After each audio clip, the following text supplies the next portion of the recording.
ayaw ko magkanta. Nahihina Ikan na nga 1,000. Oh, kung kakanta ka, magbibigay ng... O nga pala Bilas, yung kwan, kahapon, bumili ako ng ulam. Barbecue. At saka yung sinabawan, yun ang gusto ng kwan ng ismin niya. Ayaw ko ng mga isda. Pinartan ako ng manok. Malansa. Malansa yung isda. O malansa. Ang gusto mo ng baboy. Baka, nuwang, ganyan. Hindi kaya mabibinat kung... Uray no mabinat. Matamamatay ako. Oh. Kanta ka. Aanuhin ko pa ng mabuhay kung... Oh, kantahin mo nga yung... Ano ba yun? Yung... maala-ala mo kaya? Oh.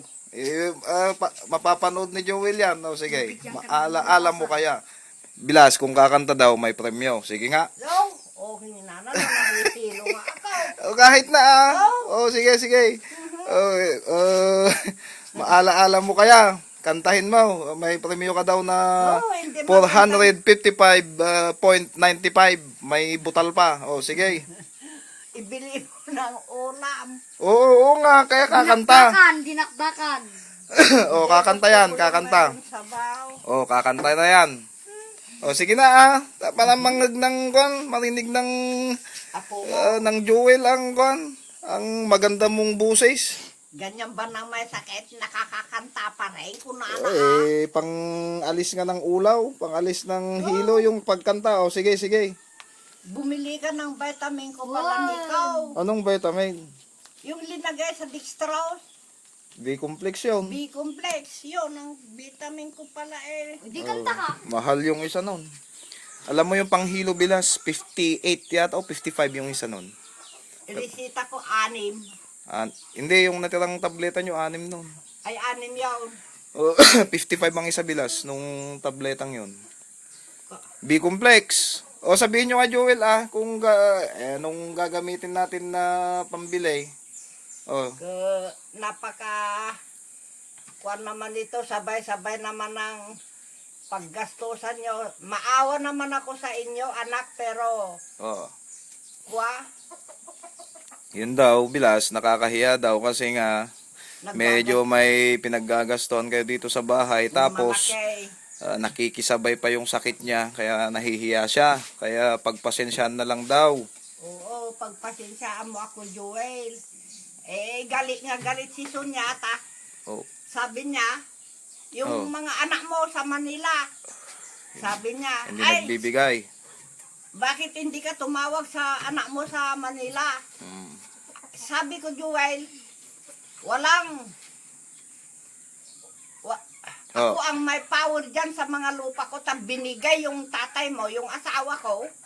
Kaya ikaw ang magdidesisyon. Ako ang magdidesisyon. Kung sana hindi ako magkasakit, mamatay na lang ako. Paano kung mamamatay na?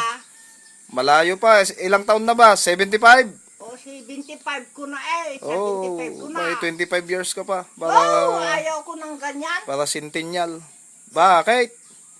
Ayaw ko ng malayo. Anong ulam mo ngayon? Aywan ko sa iyo Bakit ayaw ko na yung isda, malansa sa akin yung isda. Bakit itatanong mo sa akin ng ulam ko? Ay, ulam mo. Bumili ka ng ng tultulang ng baboy. Yung buto-buto. Wow. Igupin ko yung sabaw. Tinatanong ko Bilas kung anong ulam. Nakakon sa akin, nakasandal. Punyita itong sakit. Sana hindi ako magkakasakit. Ibili mo. Yung barbecue kagabi, masarap. Inulam ko lang, hindi ako kumain ng kanin na. Ay, yung barbecue lang. Oo, yung barbecue lang. Hindi, barbecue, hindi matigas. Ang sarap, ang lambot, Malambot yun. Alay. Alay ka, sarap daw ng barbecue Bilas. Gumawa ako Kagabi. Tapos yung pagkakakuan nun Bilas. Ano ba yung sa Tagalog ng tunaw?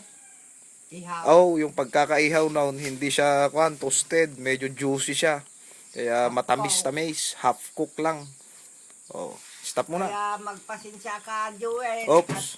Ngayon lang naman nagkasakit naman ako. Teka. Oops.